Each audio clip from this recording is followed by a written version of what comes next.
proyecciones laterales, por lo cual solo se hará aclaración de la técnica cuando se trate de otra proyección. También quiero aclarar que son producción y que las referencias bibliográficas a partir de las cuales se obtuvieron son referenciadas al final de la presentación para ahorrar espacio y mostrar las imágenes posible. Bueno, no siendo más, espero que les sirva en alguna medida esta presentación, tanto como me sirvió a mí cuando la estuve preparando. Bueno, en cuanto a generalidades, debemos decir que el paciente en estado es partar porque se encuentra en decúbito supino de forma obligatoria, lo cual aumenta el diámetro del contenido mediastinal y disminuye la complacencia pulmonar, por lo cual las estructuras torácicas adoptan relaciones diferentes a las observadas en los pacientes que pueden adoptar la bipedestación. Aquí, la técnica de adquisición de la imagen de tórax es clave, asegurándose que el tubo de rayos X, que es esta estructura triangular en amarillo, esté a 1 metro de distancia del paciente. Y vemos que en este caso, este es el paciente, el de rosado, y su corazón está en la parte anterior, por lo cual esta es una proyección AP. Ya se coloca en la parte posterior del paciente.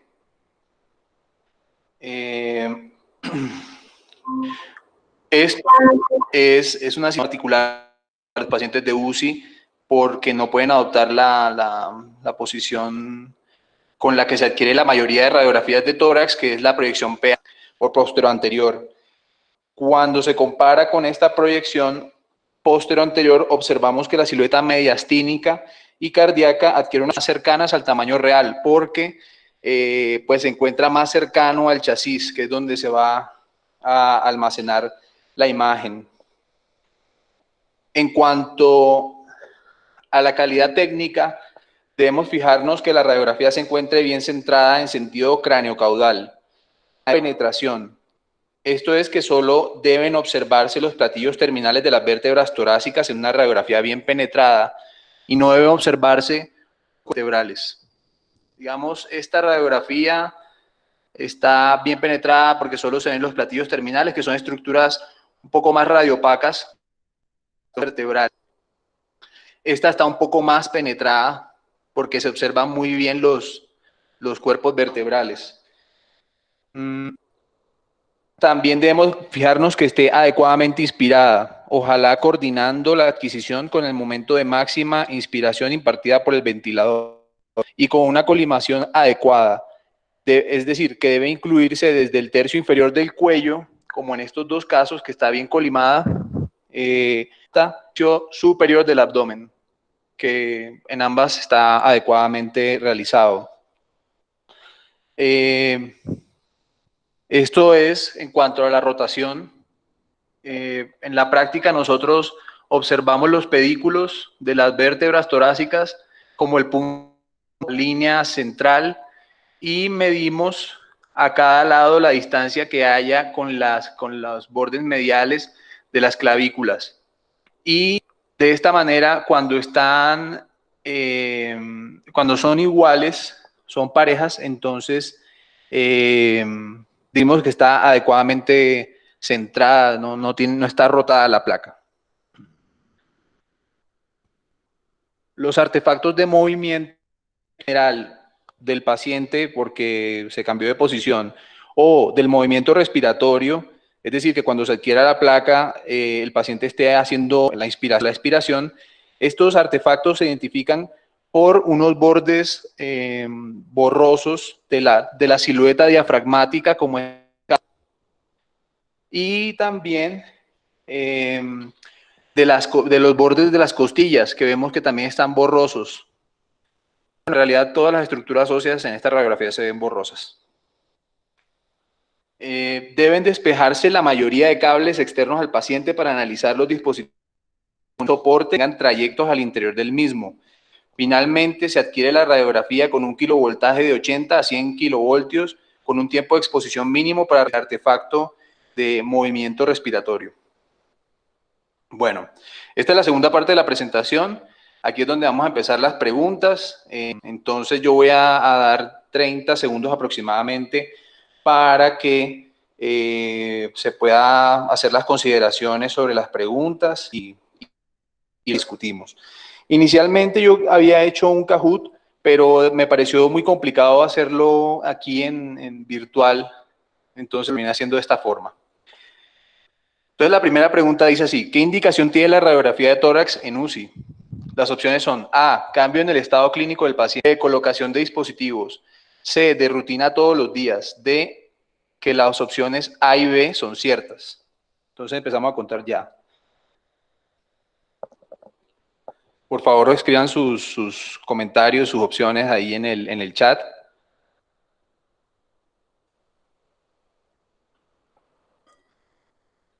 Van 15 segundos.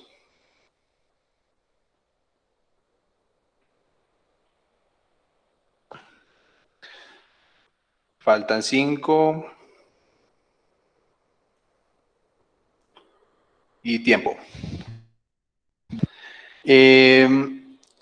Con respecto a esto, la respuesta correcta era la D. Es decir, que la radiografía de tórax en UCI tiene indicación de estado clínico y cuando se le colocan dispositivos.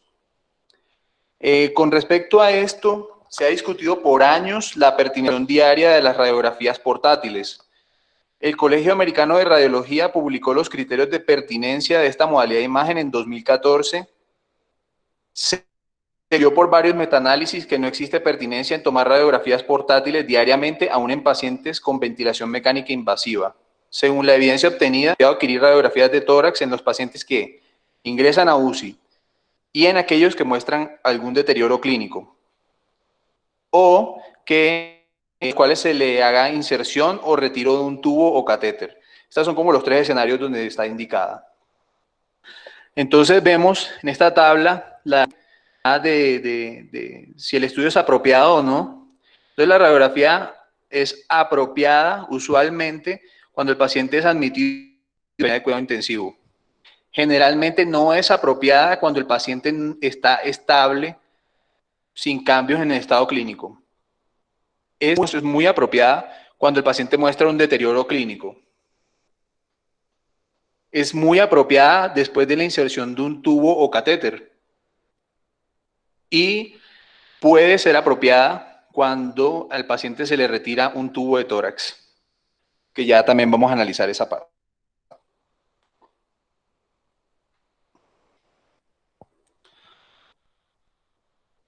Uno de los principales ensayos al respecto, publicado en Lancet en 2009 por Heiblum y colaboradores, quienes evaluaron desenlaces clínicos de mortalidad en pacientes con ventilación haciendo un análisis de 4.607 radiografías de rutina en 424 pacientes versus 3.148 radiografías solicitadas por una indicación pertinente en 425 pacientes, encontrando que no hubo diferencias significativas que les muestro en estos histogramas. Es decir, no hubo cambios en reposicionamiento o reactivos médicos, tampoco en toma de muestras para análisis microbiológico, tampoco en cambios en los valores del ventilador, en el uso de diuréticos, tratamiento antibiótico, broncoscopias, colocación de tubo de tomografía, toma de TAC, entre otros. Ellos demostraron con eso que se podía lograr una reducción del uso de la radiografía en un 32%. Digamos, un uso inapropiado en ese contexto que estamos comentando. UA y SASA realizaron un metaanálisis de 8 ensayos clínicos, incluyendo 7.078 pacientes, encontrando de radiografías portátiles con la estrategia por indicaciones. No tuvo diferencias con la estrategia de tomar radiografías por rutina en los siguientes desenlaces que les muestro plots. El primer desenlace era mortalidad hospitalaria en pacientes hospitalizados en piso general. Vemos que No hubo una diferencia a favor o a favor de alguna de las estrategias on demand, que es el que es tomada radiografía o la radiografía de rutina. Lo mismo pasó con la mortalidad para pacientes hospitalizados en UCI. Mismo resultado. Para el desenlace de días de estancia hospitalaria en piso general pasó lo mismo. Y para días de estancia en UCI también igual. Muy bien. La segunda pregunta dice así: ¿a qué deben localizarse los tubos endotraqueales? Que está abreviado en la sigla TET. Entonces la primera opción es 5 a 7 centímetros, 2 a 5 centímetros, la tercera es 3 a 7 centímetros y la última es 1 a 2 centímetros. Entonces empezamos a contar ahora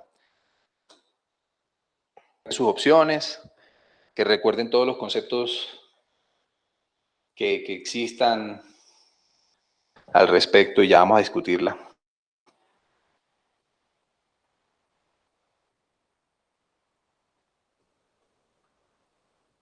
Faltan 10 segundos.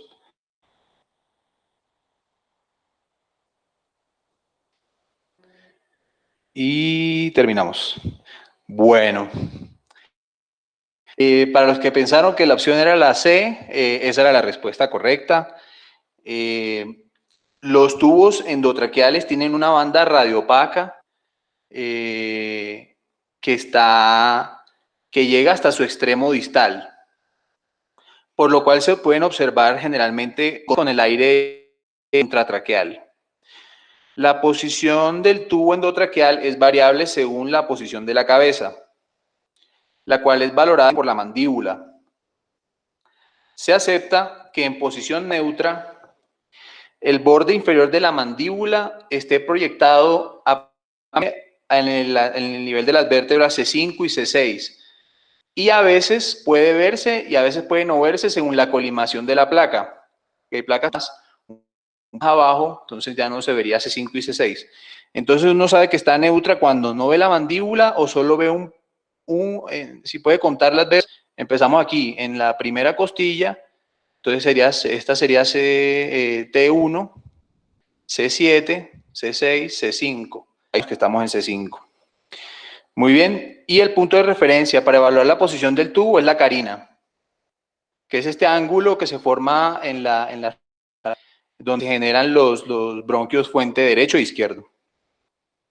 Y la carina está ubicada habitualmente en los niveles T y T7, pues de los cuerpos vertebrales. En posición neutra, la punta del tubo endotraqueal debe estar ubicada entre 3 centímetros de la carina. Algunos aceptan hasta 6 centímetros, o sea, pudiendo estar un poco hasta acá aproximadamente. Nunca debe a nivel del opérculo torácico, que se distingue por la primera costilla, el nivel donde está esa primera costilla, que esté uno, ni debe estar en posición neutra a menos de 2 centímetros, no debe estar más cerca de eso.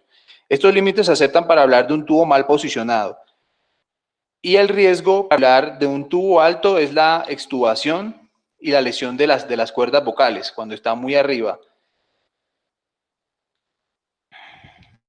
Cuando el tubo está muy abajo, el riesgo es de intubación selectiva, con ventilación de un solo pulmón, como vemos en este ejemplo. Está prácticamente, el tubo está posicionado en el bronquio fuente derecho y por lo cual tiene una atelectasia del pulmón izquierdo. Se observa como este aumento de la densidad con broncograma aéreo. Y mostramos aquí otro ejemplo, todo inclusive más obvio de ese hallazgo.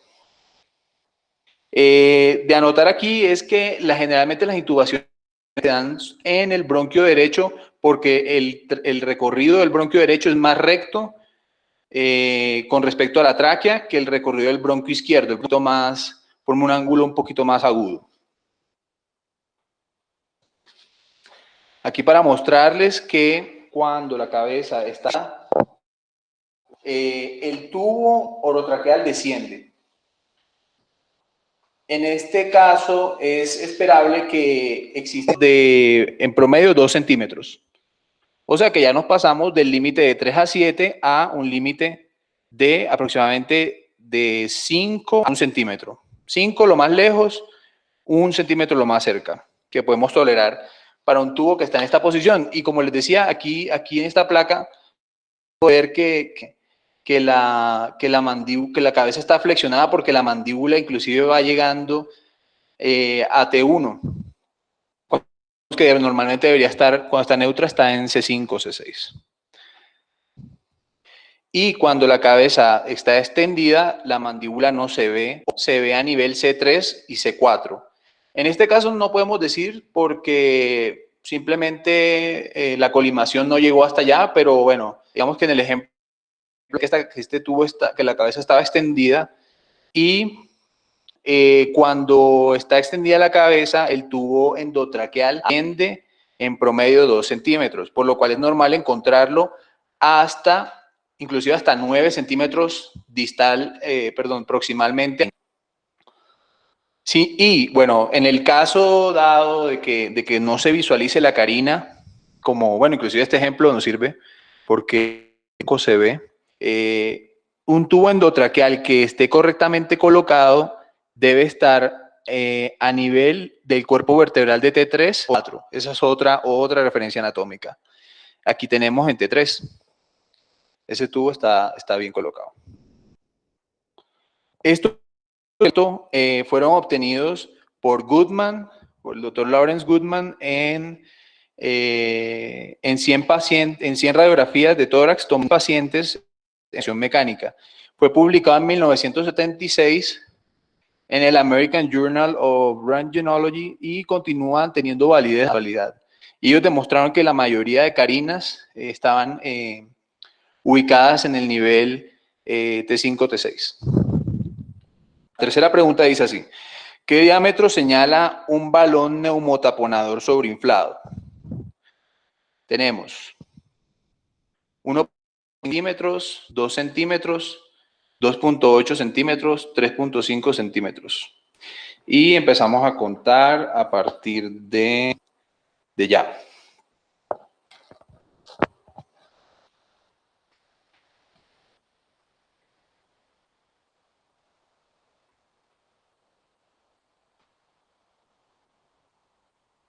Van 15 segundos.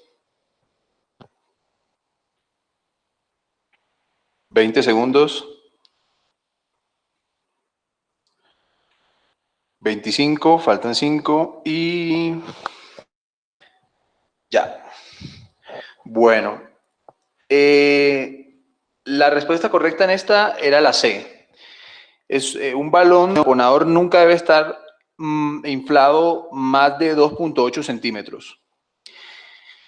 Un aspecto clave de los tubos es la del balón neumotaponador para evitar la broncoaspiración. Aquí se muestra este balón neumotaponador.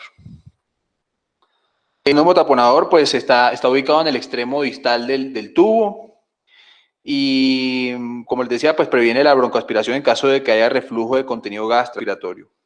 Estos balones se inflan de forma estándar sin un control directo de la presión, pero con un control de volumen, porque eso se infla con aire en una jeringa. Pero, como les decía, la presión en realidad, y a veces no se sabe cuál sea la proporción del diámetro de ese balón con respecto al diámetro de la tráquea. Cual es clave describir a través de la radiografía y o de la tomografía el diámetro del balón neumotaponador. El diámetro de la tráquea se ha determinado por cortes sagitales y para hombres el diámetro es de 13 a 27 milímetros y en mujeres el diámetro normal es de 10 a 23 milímetros. O sea, las mujeres tienen una tráquea 4 milímetros aproximadamente más pequeña que la del hombre. Entonces vemos aquí este corte. Esta es una tomografía en una proyección sagital y esta es una tomografía en una proyección coronal. Entonces, cuando así, se aplican los diámetros que acabamos de comentar. Por esta razón, un balón neumotaponador que tenga un de milímetros en hombres, que es el límite superior, o de 23 milímetros en mujeres, está sobreinflado y ejerce un efecto compresivo sobre las paredes de la tráquea con isquemia de la mucosa, lo cual pone a un riesgo pues, de perforación. Chen y colaboradores publicaron en un retrospectivo realizado en 14 personas fallecidas por ruptura traqueal asociadas a ventilación mecánica, dando que el diámetro de los balones neumotaponadores estaba en un rango de 2.8 a 4.2 centímetros, con un promedio de 3.4 centímetros, por lo cual se acepta como valor máximo un balón neumotaponador que tenga 2.8 centímetros. En estas tomografías vemos que un balón neumotaponador que está, bueno, aquí está el tubo y la tráquea está bastante dilatada, tanto en sentido anteroposterior transverso, y se demuestra la presencia de una solución de continuidad entre la tráquea y el pulmón, con formación de un, o sea, esto es una fístula traqueopleural. Y también, bueno, se anota también la presencia de derrame pleural a este nivel. Y, bueno, este paciente no murió, pero una tomografía tomada unos meses después sí tuvo un desarrollo de ya esta tráquea estaba menor de los límites que comentamos.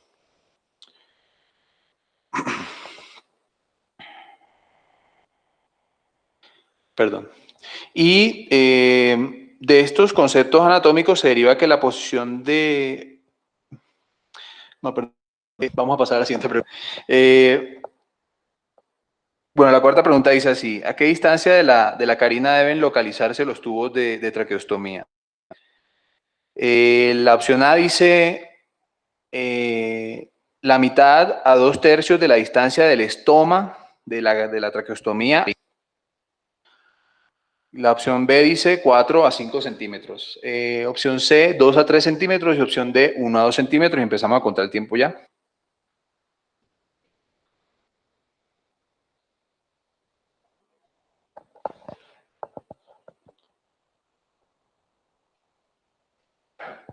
Van 15 segundos.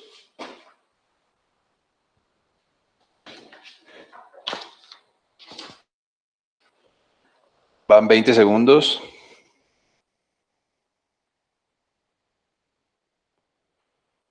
Y terminamos. Bueno, aquí la respuesta correcta era la A. Ya vamos a explicar por qué. Macmillan y colaboradores publicaron en 1971 una revisión del protocolo de evaluación radiológica de las lesiones de traqueostomía, encontrando que las lesiones son más frecuentes en dos localizaciones que están aquí señaladas. En A es el sitio proximal y distal. Proximalmente se distingue porque está cercano a la incisión de la traqueostomía. Distal está a 1.5 a 3 centímetros, distal a la línea de incisión, y es donde el balón neumotaponador.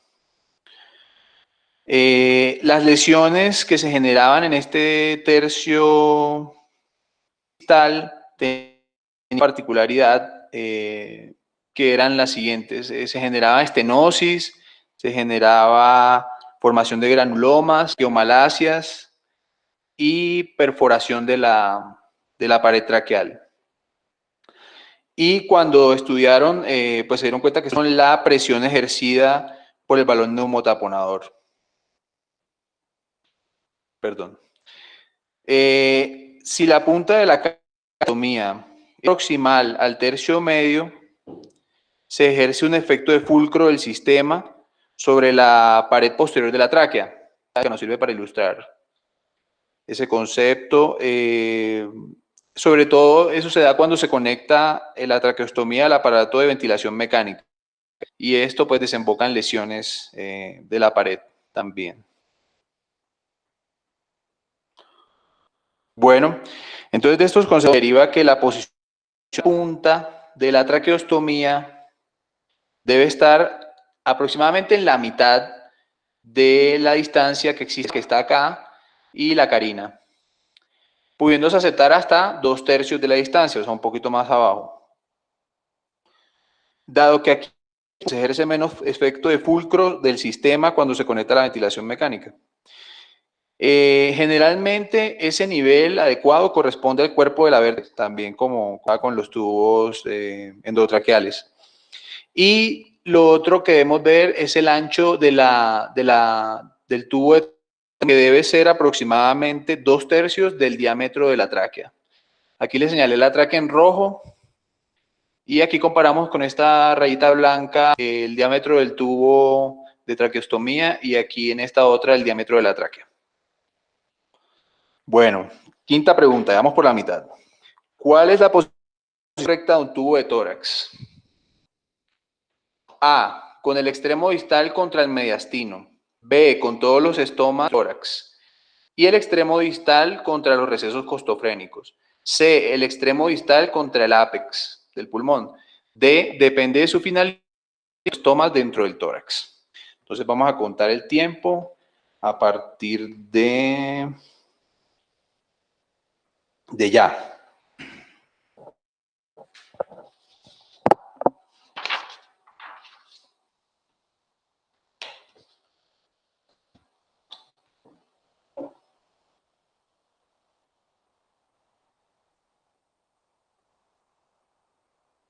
Faltan 10 segundos.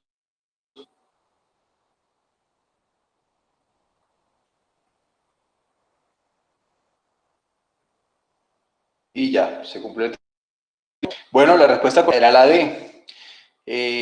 O sea que depende, la posición del tubo de tórax depende de su finalidad y siempre todos deben estar dentro del tórax. Uno de los aspectos clave para determinar el adecuado drenaje de una colección pleural es el adecuado posicionamiento del tubo de tórax. Siempre que se realice un drenaje cerrado, debe tomarse una radiografía de tórax en proyecciones ortogonales, es decir, que tenga por lo menos una proyección AP o PA y proyección lateral, ya que nos permitirá localizar de forma apropiada la punta del tubo de tórax, como se muestra en este ejemplo, en el que la posición que está llegando a este derrame pleural, que se muestra en proyección API lateral.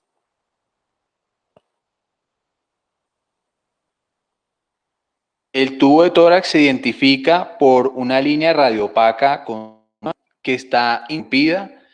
Esa línea radiopaca en todos los dispositivos es esta línea azulita.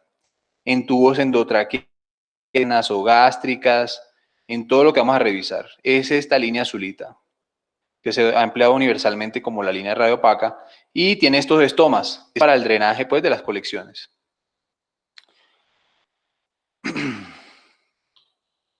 Según la indicación de la toracotomía cerrado, será más conveniente que la punta del tubo de tórax se encuentre dirigida hacia el ápex en un caso de neumotórax, como este que se muestra. Aquí está el peso del pulmón con una línea pleural densa. Vemos ausencia de marcas broncovasculares en el aspecto de este hemitórax, por lo cual este paciente pues tenía un neumotórax. Y vemos una radiografía posterior de control con una reacción adecuada. Y bueno, en el caso de un derrame pleural, la más apropiada va a ser hacia el derrame pleural, que como es un líquido, tiende a adoptar la como, bueno, indicaciones de toracostomía, en este caso, por ejemplo, un hemotórax o un derrame paraneumónico. Y vemos un derrame pleural derecho que ocupa hasta el tercio medio de este hemitórax.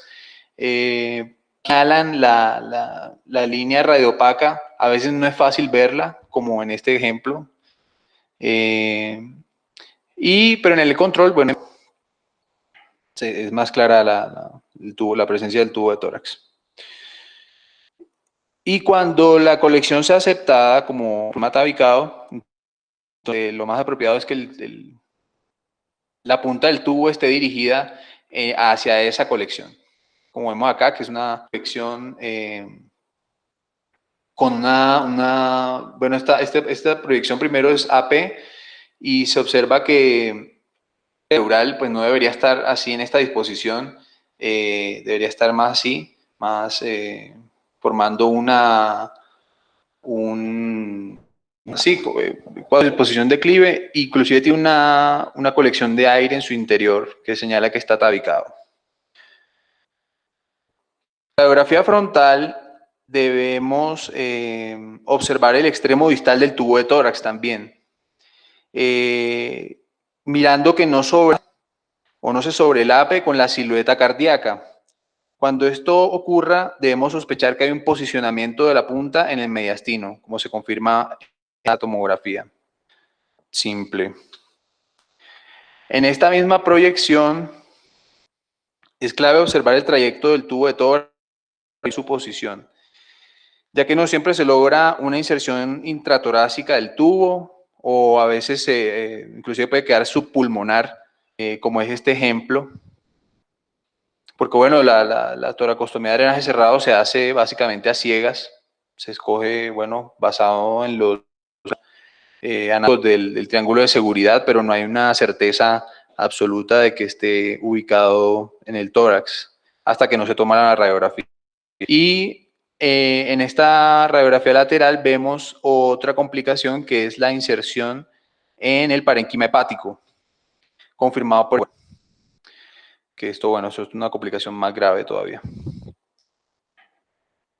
También debemos verificar que todos los estomas de drenaje se encuentren por dentro, o sea, profundas. Cuando alguno de los estomas se encuentra en los tejidos blandos de la pared torácica, tiene lugar la formación de enfisema subcutáneo, que en algunos casos puede disecar hasta los planos musculares y extenderse al cuello y la pared del abdomen. Esto también disminuye la efectividad del drenaje torácico, por lo cual puede persistir el neumotórax o el derrame pleural que se intenta drenar. Y en este ejemplo vemos los estomas que, como les decía, ellos se identifican por en la línea radioopaca del tubo de tórax y vemos que este estoma está posicionado en los tejidos blandos de la pared torácica, que poco enfisema vemos. Pero si vemos una complicación que, bueno, que es un drenaje ineficiente, perdón, de los que tiene este paciente.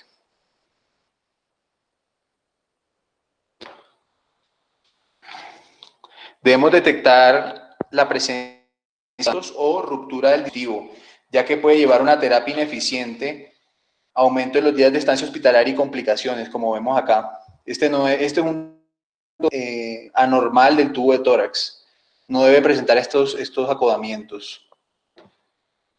En la radiografía lateral se plantea que el posicionamiento en el tercio posterior es apropiado para el drenaje, como se muestra en este ejemplo.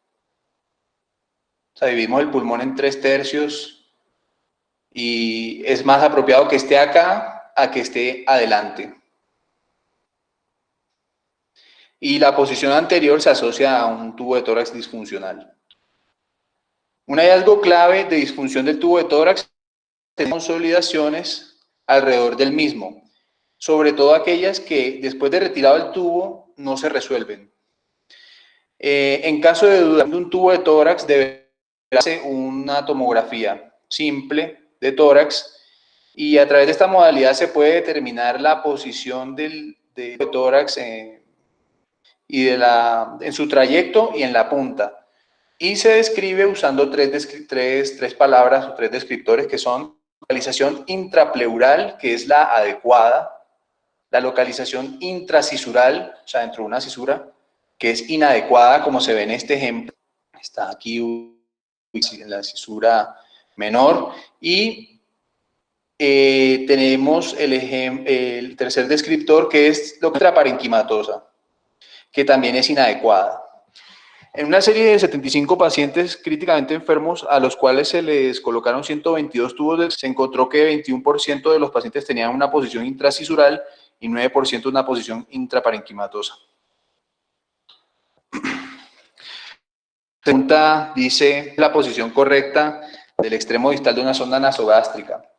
A, en la segunda porción del duodeno. B, por debajo de la unión gastroesofágica. C, en el antro pilórico. Y D, postpilórico. Y empezamos a contar ya.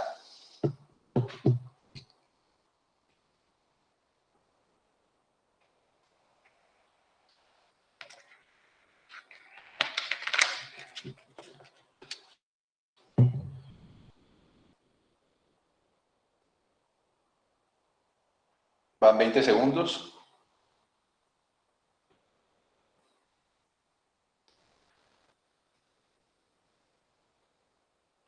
Y se acabó el tiempo. Bueno, los que pensaron en la opción C estaban equivocados, lo mismo que aquellos que pensaron en la opción D y la opción A. Esta era la opción. Una sonda nasogástrica es un dispositivo tubular compuesto de poliuretano que se emplea para lesiones gástricas y duodenales. Cuenta con una marca radiopaca que es azul, como en todos los dispositivos de soporte y monitoría que hemos analizado hasta ahora, que se muestra. La posición de una sonda nasogástrica debe seguir el trayecto del esófago, el cual es indistinguible en radiografías porque se sobrelan las sombras del mediastino, pero se insinúa cuando tiene un cuerpo radiopaco en su interior, como es una sonda nasogástrica. El trayecto habitual es ligeramente a la izquierda de la tráquea, o sea, en esta parte señalada en flechas, en una línea que sigue los cuerpos vertebrales torácicos llamada banda paratraqueal izquierda. Esa banda paratraqueal izquierda va hasta el callado aórtico, definición. Y se continúa con la línea paraespinal izquierda, que cumple las mismas características mencionadas, solo que está por el aórtico. Ese es el lugar donde se espera que esté el esófago aproximadamente. En cualquier caso, el extremo distal debe estar por debajo de la unión gastroesofágica. Pero bueno, en realidad nunca podemos ver una unión gastroesofágica por radiografía y solo podemos suponer su presencia. Podemos ver la burbuja gástrica que está constituida por el fundus del estómago, pero no podemos ver el cárdano y la unión gastroesofágica que nos imaginamos o hacemos el supuesto teórico de que está ubicado a nivel del receso cardiofrénico izquierdo, más o menos acá. Todas las zonas que estén bien ubicadas deben tener el extremo, deben superar este punto. Como se muestra aquí en esta flecha azul, aquí esta sonda ya pasó por debajo del hemidiafragma izquierdo. Esa es una sonda bien ubicada. En este ejemplo vemos uno de los signos de mal posicionamiento, que es una sonda de una esofágica. Por ejemplo, aquí vemos que la sonda nasogástrica se sale de los confines anatómicos del mediastino y termina en uno de los hemitórax. De hecho, bueno, si tuviésemos una radiografía lateral, veríamos que esto es como la base del pulmón derecho. Y esta posición indica que la sonda nasogástrica se encuentra en un bronquio. Otros signos de mal posicionamiento distal de la sonda se encuentra ubicada a medio camino, o sea que no llegó solo al tercio medio del esófago, no pasó el hemidiafragma al punto que queremos siempre ver en las radiografías. Cuando se observan enrollamientos, sabemos que la sonda puede estar ubicada en el esófago o inclusive también hay que sospechar que esté en la vía aérea cuando... En este caso no, porque ya aquí vemos la carina, entonces ya aquí ya no puede estar en vía aérea, aquí tiene otro trayecto que seguramente es el del esófago. Bueno, séptima pregunta. ¿Cuál es la localización ideal del extremo distal de un catéter venoso central? Tenemos estas opciones: A, 1 a 2 debajo de la carina, B, 2 a 3 centímetros por debajo de la carina, C, 3 a 4 centímetros por debajo de la carina, D, 4 a 5 centímetros por debajo de la carina y empezamos.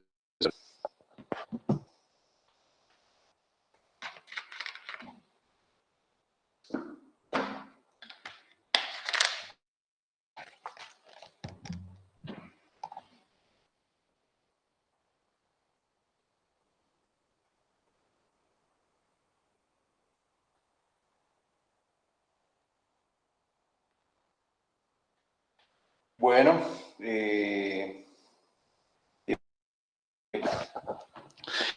bien. En este caso, la respuesta correcta es la C.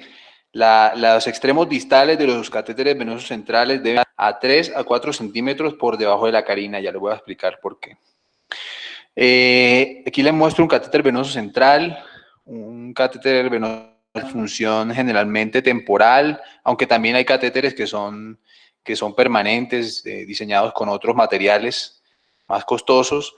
La administración de medicamentos vasopresores y permiten la medición de la presión venosa central. Ideal de la unión, la posición ideal de la punta del extremo del catéter debe ser en la unión cabo-atrial. La unión cabo-atrial está definida cuando uno mide, sí, en el segmento comprendido entre 3 y 4 centímetros por debajo de la carina. Aquí medimos aquí, y si está entre 3 y 4 centímetros de distancia, es un catéter venoso central que está posicionado. Los catéteres pueden estar proximal a esa y todo lo que esté a menos de 3 centímetros de la carina o por encima de la carina inclusive, hace parte de la vena superior. Esta posición se ha asociado con lesión vascular cuando se encuentra, sobre todo la punta del catéter se encuentra pegada a la pared. Inclusive en este caso, bueno, uno duda si puede inclusive ya haber perforado la pared, aunque deberíamos buscar otros signos adicionales. Esta radiografía está muy feita, pero bueno, ilustra lo que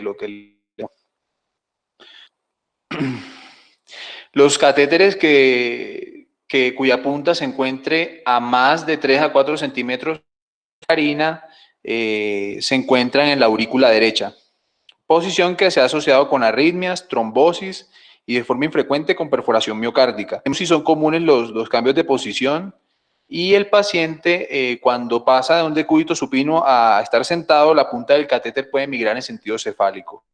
También es importante a la hora de altura. Por último, según el propósito del catéter, puede ser útil su ubicación en la aurícula derecha, como son bilumen, que aquí vemos una banda radio opaca que separa los dos lúmenes del catéter, y vemos el extremo distal que es un poquito más abajo de la unión cabo-atrial, ya haciendo parte de la aurícula derecha. Pero como este no es un catéter venoso central normal, para hemodiálisis, es una posición aceptable para estos catéteres. Seguidamente debemos evaluar la trayectoria. Lo típico es que un catéter venoso central se inserte desde el tercio medio en la unión del tercio medio y el tercio de la clavícula, como en este caso, y que describa una curva con concavidad en sentido inferior. Cuando encontremos que esa concavidad no está dirigida en sentido inferior, sino en sentido superior, como este caso, podemos sospechar que debemos confirmar la posición de la punta y vemos que en este caso se fue al cuello. Esta es una trayectoria de vena yugular interna. Muy bien.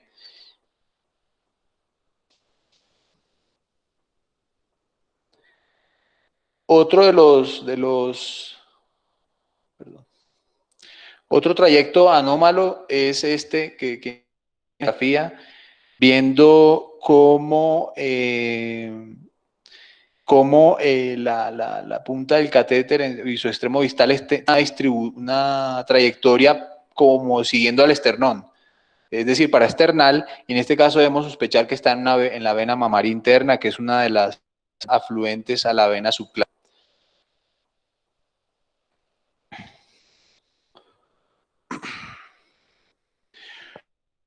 El trayecto anómalo es cuando observemos que el catéter venoso central, que está aquí señalado en las flechas negras, sigo aquí el trayecto, cuando empieza a proyectarse en el área del callado aórtico. En ese caso debe hacernos sospechar de que el catéter tuvo una inserción en realidad subclavia, sino en la arteria subclavia, se fue a la aorta.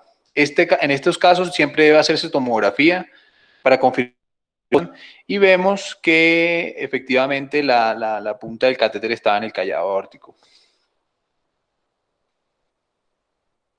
Es clave evaluar la presencia de acodamiento, sobre todo en el punto donde la vena subclavia ingresa al opérculo torácico.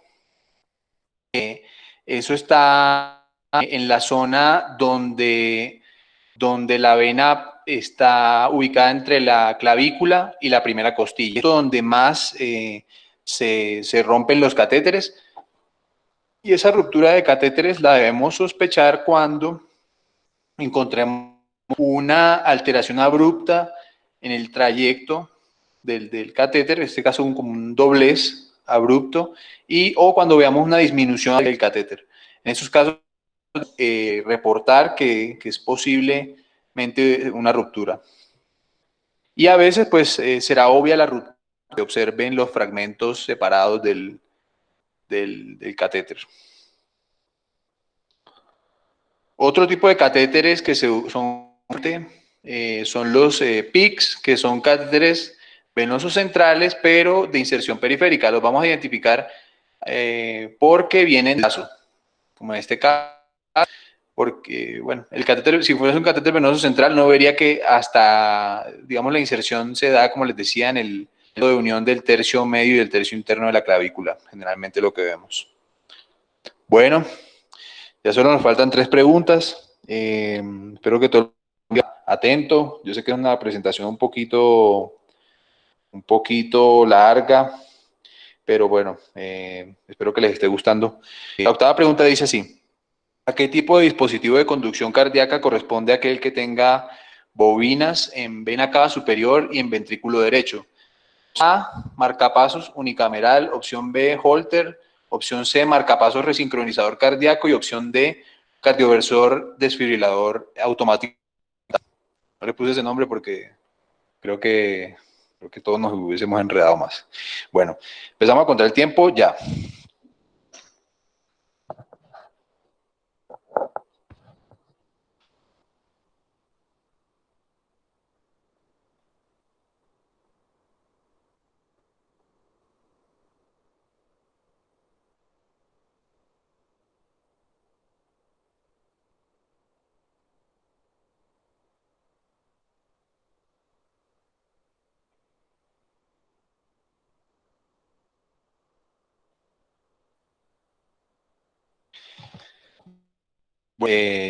Ya se cumplió el tiempo. En este caso, la opción correcta es... con respecto a este tema, la radiografía de tórax es clave para la evaluación de los dispositivos de conducción cardíaca. Los dispositivos de conducción cardíaca, que son los marcapasos y los cardioversores desfibriladores automáticos implantables. La radiografía brinda información sobre la integridad y la posición de los electrodos.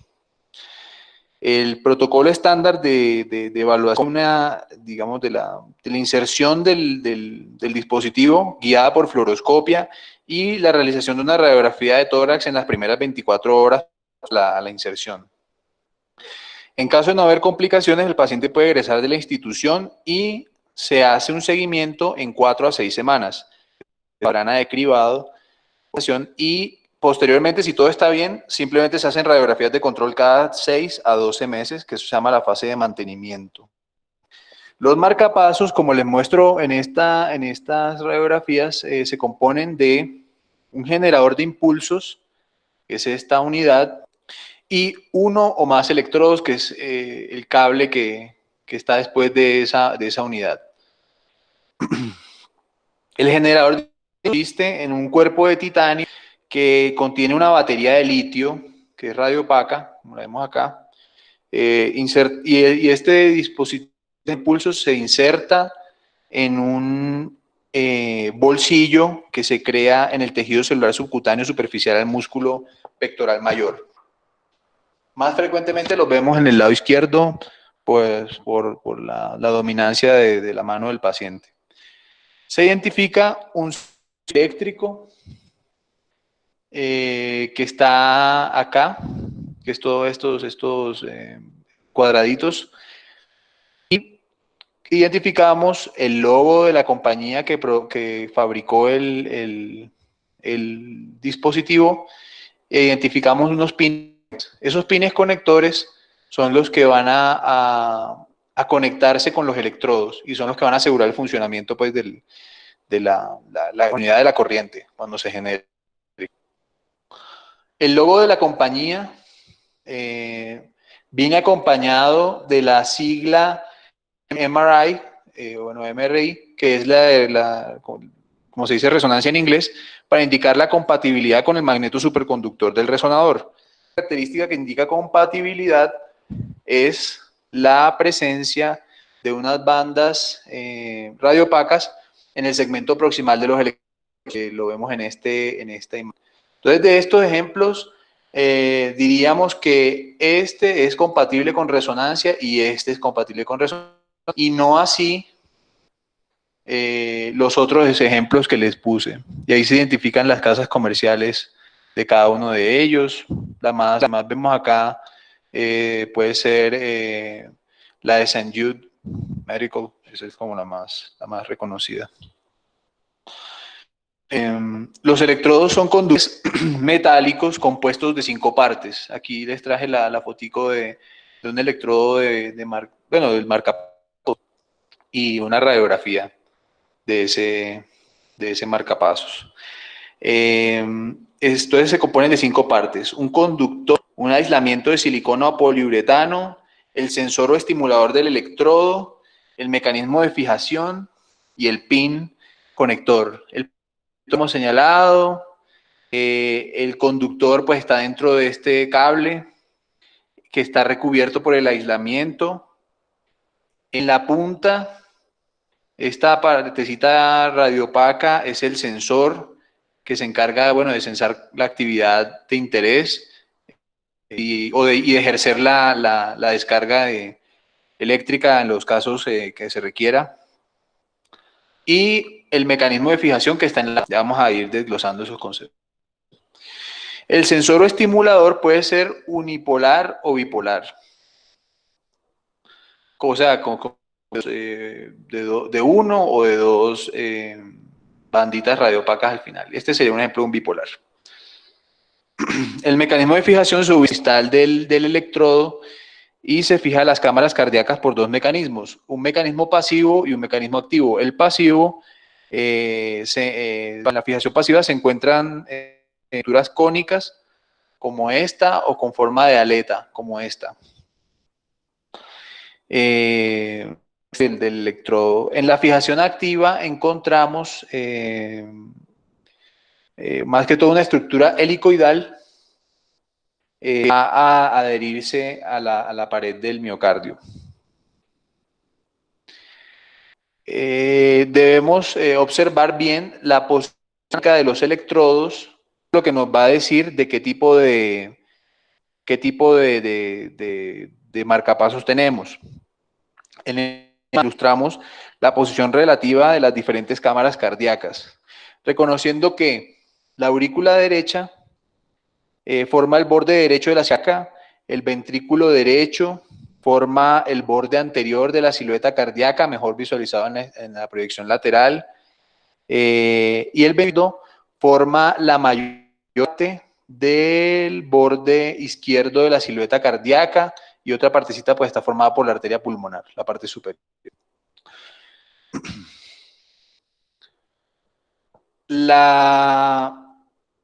Bueno, el electrodo, vamos a ir por electrodos. Solamente existen 3 electrodos que se usan en los marcapasos: uno en la aurícula derecha, uno en el ventrículo derecho y uno en el ventrículo. No se usan electrodos en la izquierda. Entonces el primero es el electrodo de la aurícula derecha. Este se fija a la auriculilla, que en la radiografía frontal se localiza en el aspecto más lateral hacia la derecha, como en este caso, y el borde derecho de la silueta cardíaca. Y en la radiografía lateral se proyecta en sentido anterosuperior. Por el recorrido de la auriculilla, lo normal es que los ubicados en la derecha sigan un trayecto en sentido inicialmente es caudal, o sea, va hacia abajo y después hacia una curva anterior. Ahora, hay unos electrodos que ya vienen con una curva preformada, con forma de J. De una vez vamos a ejemplificar el electrodo del ventrículo derecho usando las mismas imágenes. Esto se fija al haz del ventrículo derecho. En la radiografía frontal, la punta del electrodo debe observarse a la izquierda de la columna vertebral. Este es el borde izquierdo de la columna vertebral y aquí está a la izquierda, o sea que está bien. Y en la radiografía lateral, ese electrodo debe apuntar a la parte del ventrículo derecho, o sea, sin pasarse obviamente a la grasa pericárdica que está aquí.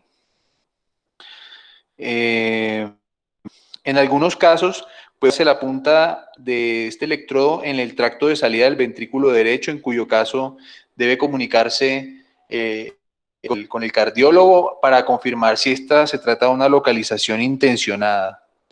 El tracto de salida del ventrículo derecho estaría más arriba. El electrodo del ventrículo izquierdo se fija a la pared libre del ventrículo en su aspecto lateral o posterior a través del seno coronario. El seno coronario es una vena principal que drena cardíacas hacia el ventrículo derecho.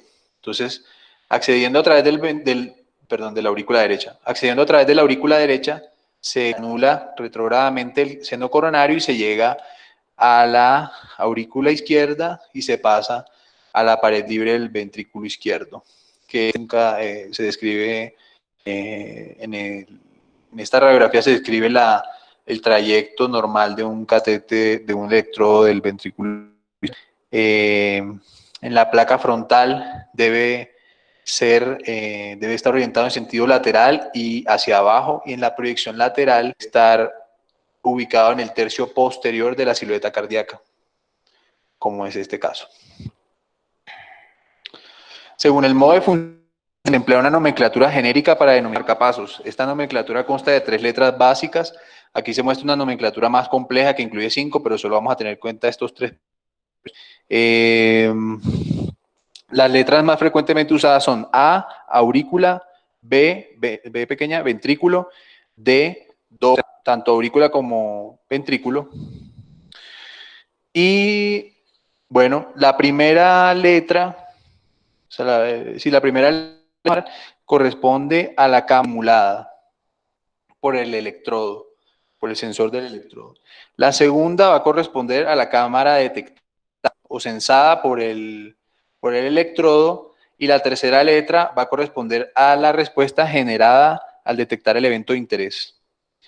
Ejemplos. De esta forma, los marcapasos se clasifican en los siguientes tipos. Tenemos marcapasos unicamerales. El más frecuente se llama AI. Entonces, nuevamente sería que tiene un único electrodo que está ubicado en la aurícula derecha, porque ya dijimos que no hay izquierda. Entonces, A es la cámara estimulada, que es la aurícula derecha. La segunda A es la cámara sensada, que está en derecha. Y la respuesta que hace el equipo al detectar el evento es una inhibición. Emplea estos tipos de electrodos, se emplean en los casos de enfermedad del nodo sinusal o de nodos antes.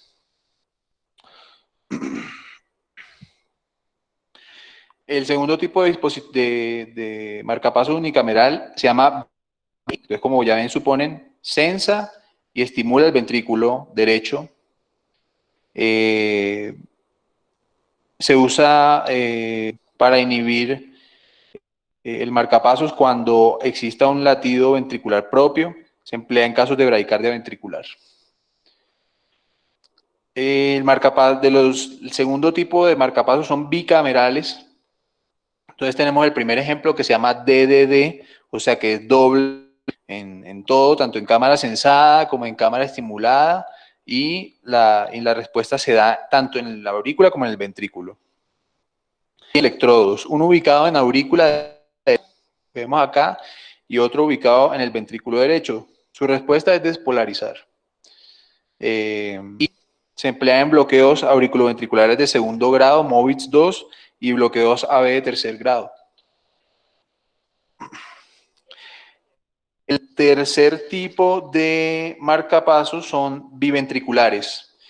Este ejemplo se llama marcapasos BDD, que es un marcapasos que ventricular atriosincrónico tiene la particularidad que tiene dos electrodos, uno en la aurícula derecha, que tiene un doble sensor, que es un dipolo, y un electrodo sensor y estimulador en el ventrículo derecho. La función de este marcapasos es mantener la secuencia de activación auricular. Es que sense un impulso eléctrico en la aurícula. También pues, se emplean en bloqueos AB de tercer grado. Ya no hay coordinación entre la actividad eléctrica auriculoventricular.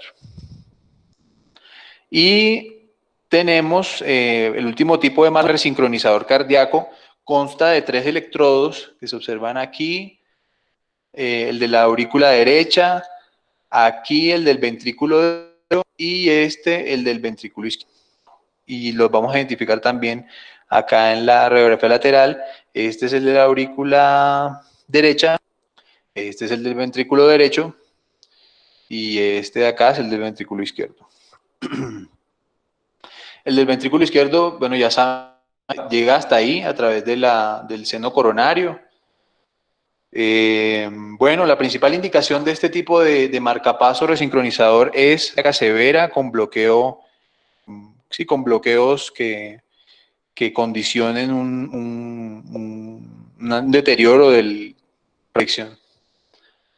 Bueno, hablando ahora de los cardioversores desfibriladores automáticos implantables, tenemos el equipo más frecuente, el equipo más frecuentemente usado, que tiene un solo electrodo, perdón, que es este de acá, tiene un electrodo, dos bobinas. Bobinas son bobinas de choque, o sea, son bobinas que liberan energía cuando sensan una fibrilación ventricular. Se encuentran ubicadas, la primera de ellas, en la unión de la vena brachiocefálica izquierda y mayor, y la segunda se encuentra en una cámara cardíaca que generalmente es el ventrículo derecho, pero pueden haber otros que ya les voy a mostrar. Las bobinas de todo porque son bandas radiopacas gruesas y que tienen esas localizaciones. Bueno, hay que distinguir entre un cardioversor desfibrilador, que son los que tienen estas bobinas, y un marcapasos normal, que no tiene esas bobinas. Aquí mostramos la imagen de las bobinas, que son estas bandas radiopacas gruesas. Y esos son dispositivos que son para generar una descarga eléctrica en caso de fibrilación ventricular. Existen múltiples modelos según tenga uno, que es electrodos. El desfibrilador monocameral es el más frecuentemente usado, como ya les comentaba. Un solo electrodo. El desfibrilador bicameral es un dispositivo que en realidad no es un desfibrilador, sino que es un equipo que combina desfibrilador y marcapasos. Entonces tiene un electrodo bobina que está ubicado hacia el ápex del ventrículo derecho, que es este que señalamos en la flecha negra, y tiene un electrodo de marcapasos en la aurícula derecha, que es este de acá. Muy bien. El desfibrilador también es un dispositivo mixto, combina un electrodo bobina que se localiza en la aurícula derecha, que es este de acá, y un electrodo de marcapasos en el ventrículo que viene por aquí en flecha negra. Y otro en el ventrículo izquierdo, que es este de acá, esta última flechita. Cabeza de flecha, perdón. Perdón, esta es la imagen correcta del marcapasos tricameral. Aquí está el electrodo de marcapasos con sus bobinas. En el ventrículo tenemos un electrodo de marcapasos normal en la aurícula derecha y un electrodo de marcapasos normal en el ventrículo izquierdo. Otros dispositivos que se pueden encontrar en radiografía de tórax y que se pueden confundir con dispositivos de conducción cardíaca son marcapasos epicárdicos, que son empleados como marcapasos durante una cirugía cardíaca o en el posoperatorio de la misma. También se pueden usar de forma permanente en casos de malformaciones congénitas cardíacas. Tenemos, son estos marcapasos que se ubican sobre la silueta cardíaca en esta orientación con una concavidad inferior y que se ve en la radiografía lateral que tienen un trayecto que viene desde el abdomen. Marcapasos en este caso el generador de impulsos es externo al paciente, aquí no lo muestran. Aquí se muestra es una paleta de un desfibrilador externo automático, un DEA, y bueno, y lo que vamos a ver es parecido a un catéter venoso central. Solo que eso el electrodo sí va a llegar al ventrículo derecho. Esa es la particularidad, como en este caso. Se accede por una vena central, la clavia o la vena yugular. Y sirve pues para tratar bloqueos AB de segundo grado, MOVIS 2 o grado 3, lo más importante. Bueno, en cuanto a complicaciones, lo normal es que el generador de impulsos esté orientado en sentido con su eje largo paralelo al eje sagital del paciente y que los cables no deben estar enrollados o desconectados. Que bueno, este es normal, esto es un ejemplo normal, y el de la derecha es la misma paciente un año después mostrando cómo cambió la orientación del eje largo del generador de impulsos pasando de un plano sagital a un plano transverso y se enrollaron los cables. Esto se llama un síndrome de Twidler, es sobre todo en mujeres, por frecuencia se ven mujeres ancianas con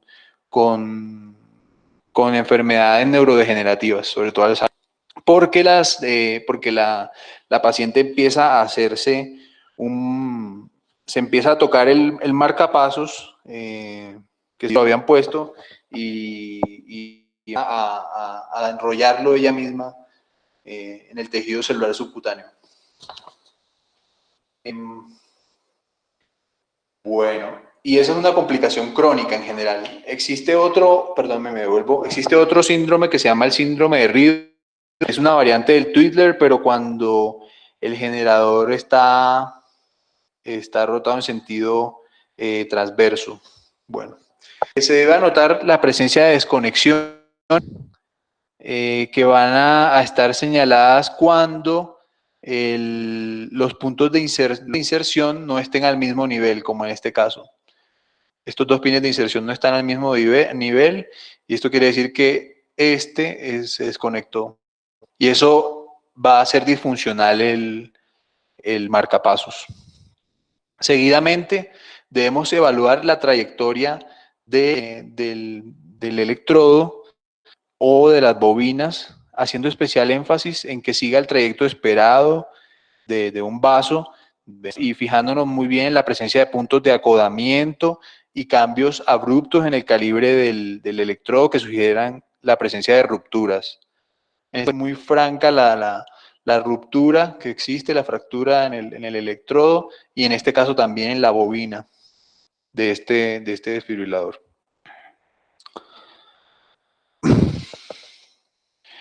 Bueno, otro aspecto que es importante es que la punta del electrodo nunca rebase la silueta cardíaca. En este caso se pasó a la ática, lo cual va a hacer obvia un diagnóstico de una perforación miocárdica. Y sin embargo, podemos ver cosas más sutiles y lo que debemos buscar es esta punta del electrodo del ventrículo derecho, que es la que más perfora el corazón, no esté a 3 milímetros de la grasa epicárdica. Otros signos que deben hacer alertar de la presencia de una perforación, el desarrollo de un derrame pericárdico o de un neumopericardio. Y en cualquier caso que sospechemos perforación miocárdica, es obligatorio realizar un TAC y electrocardiograma en fase de diástole, que es donde más se van a demostrar estas rupturas. Bueno, estuvo bastante larga la 8. Ya prometo que la 9 y la 10 ya van a ser mucho más cortas. Bueno, la 9 dice así: ¿en qué es el extremo distal de un catéter pulmonar, que también se han llamado por el epónimo de catéter de Swan-Ganz? Tenemos el tronco de la arteria pulmonar, B, la arteria pulmonar derecha, C, arteria pulmonar derecha o izquierda, y D, el truncus basalis. Entonces empezamos el tiempo a partir de ya.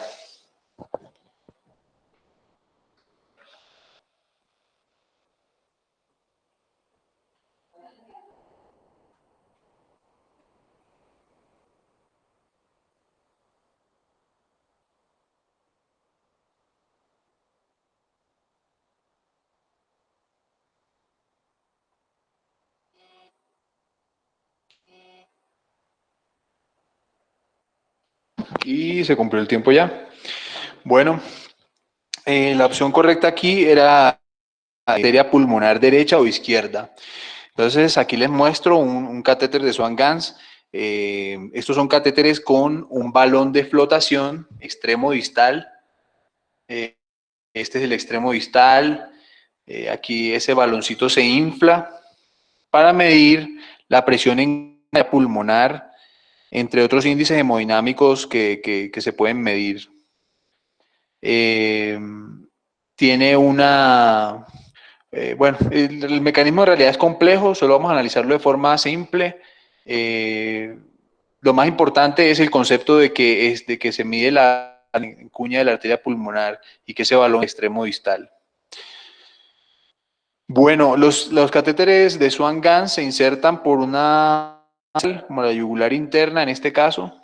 Si vemos acá de dónde viene el cuello y va siguiendo el trayecto de la yugular, luego la vena cava superior, luego se mete a la aurícula derecha, luego se mete al ventrículo derecho y se proyecta al tracto de salida del ventrículo derecho, el tronco de la pulmonar. Aquí pasa a la arteria pulmonar izquierda en su segmento proximal. Aquí que la punta del catéter no rebase los confines de la silueta mediastínica. Este es un catéter bien colocado.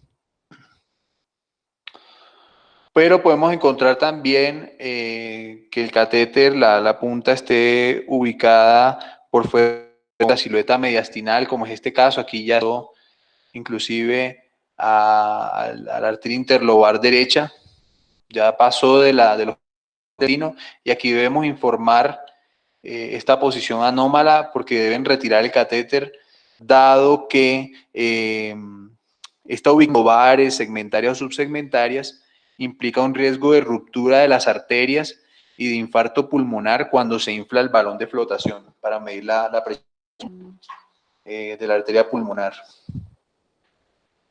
Otra posición que es, digamos, subterapéutica o que es un uso inapropiado es la posición en el tronco de la arteria pulmonar, porque disminuye la precisión de las mediciones hemodinámicas, porque aquí lo que se requiere es que el balón,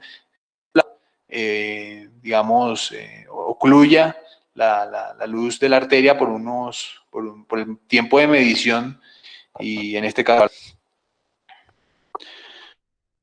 También podemos ver que el catéter de Swan-Ganz esté ubicado en vena cava superior, lo cual aumenta el riesgo sobre todo porque cuando se infle el balón se pueda lesionar es la arteria, la vena, perdón. O la vena cava inferior. Se pasó de la cava superior, ni siquiera tocó la aurícula derecha, sino que se pasó a la cava inferior. Bueno, y la última pregunta para terminar dice así: la recta de la punta de un balón de contrapulsación aórtico es A, distal a la arteria subclavia izquierda, por el tercio proximal de la aorta descendente, de la aorta torácica descendente. B, proximal a la arteria subclavia izquierda, es a nivel del callado aórtico. C, proximal a la arteria carótida común izquierda, que es también en el callado aórtico. O D, en la raíz del punto donde el origen de la donde sale del ventrículo izquierdo. Entonces, vamos a dar 30 segundos y vamos a concluir con esta pregunta. Empezamos a contar el tiempo desde ya.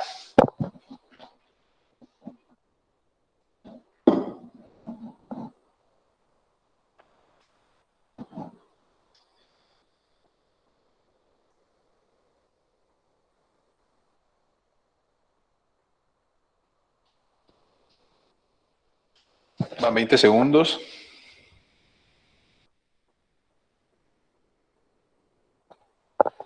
Y terminamos ya. Muy bien. La opción correcta era la A. Ya vamos a mirar las imágenes. Un balón de contrapulsación aórtico es un dispositivo inflable que se inserta a través de la arteria femoral superficial, avanzando hasta el segmento proximal de la aorta descendente. La función de este balón, que lo mostramos aquí, es aumentar el flujo sistémico y coronario en diástole. El mecanismo de acción consiste en el inflado al inicio de la diástole y desinflado de la diástole. De esta manera, cuando se infla, el balón fuerza el flujo de sangre en sentido anterógrado y retrógrado.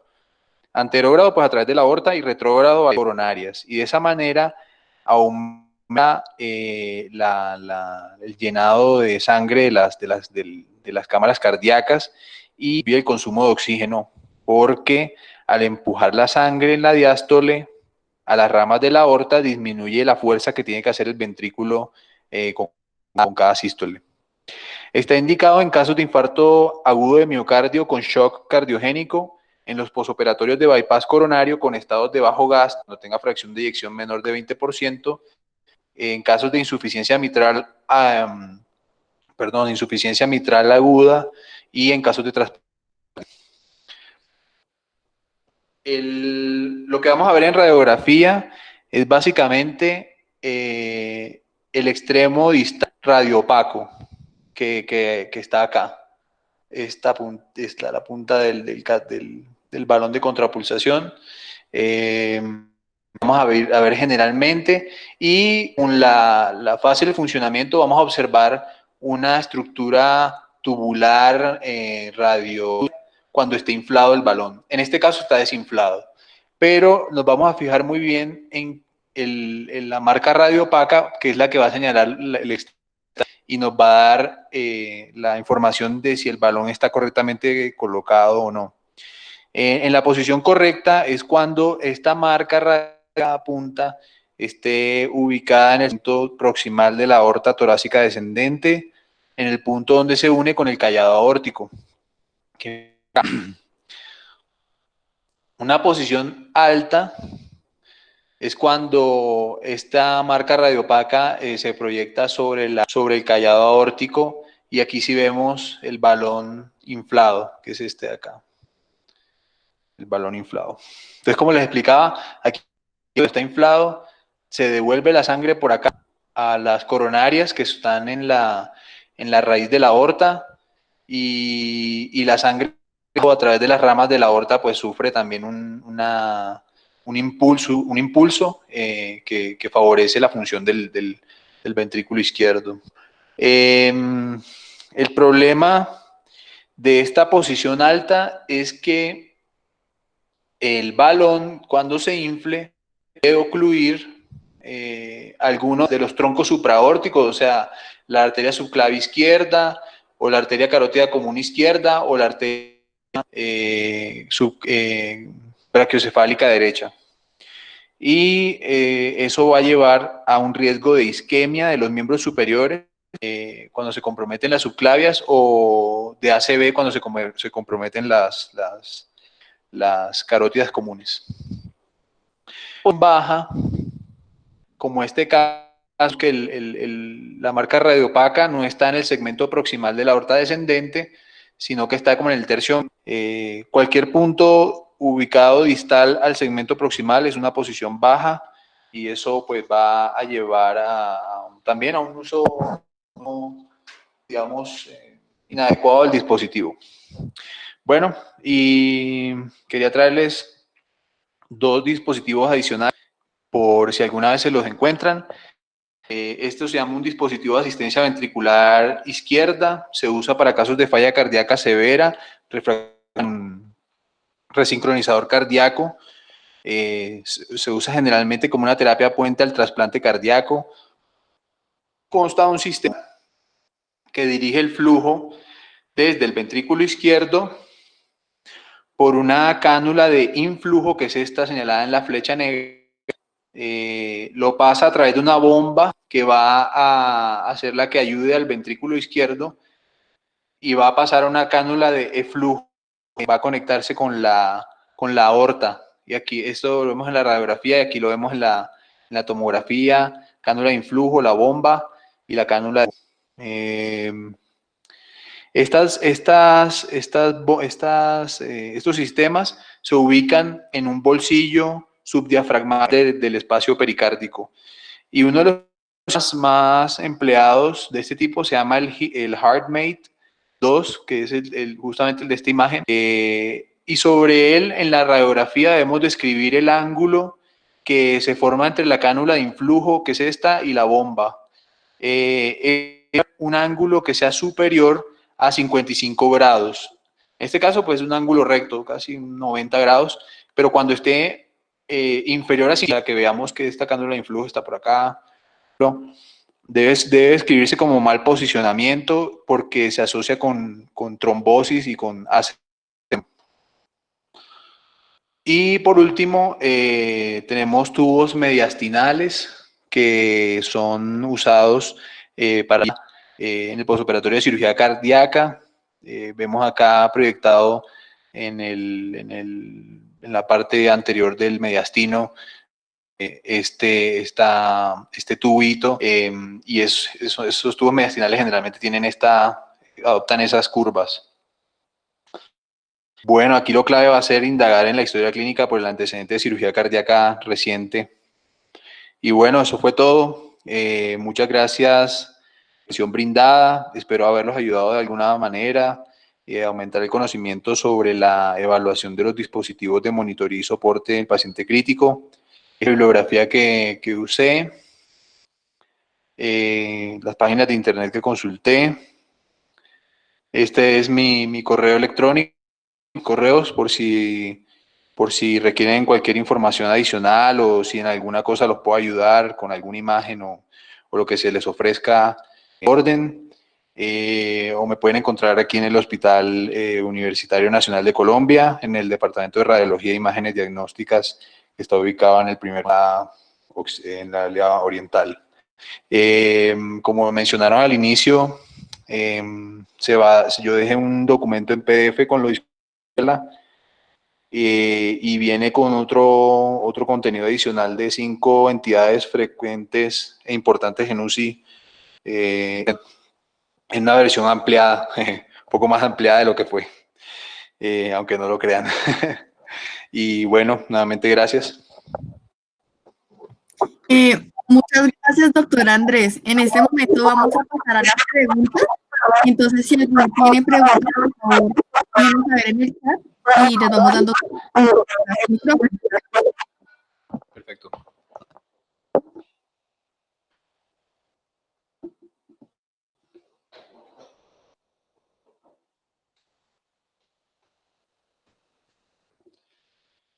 Bueno, mientras se animan a hacer preguntas, queremos darle muchísimas gracias al doctor Andrés Felipe Donado Moré, presentación de hoy. Aparte de muy informativa, fue muy dinámica y nos divertimos mucho. Entonces, muchísimas gracias, doctor. También les queremos agradecer mucho a todos los compañeros que estuvieron a la charla de hoy, aquí en Colombia, internacionalmente. Esperamos verlos en próximas charlas y esperamos que les haya gustado mucho y aprendido tanto como nosotros.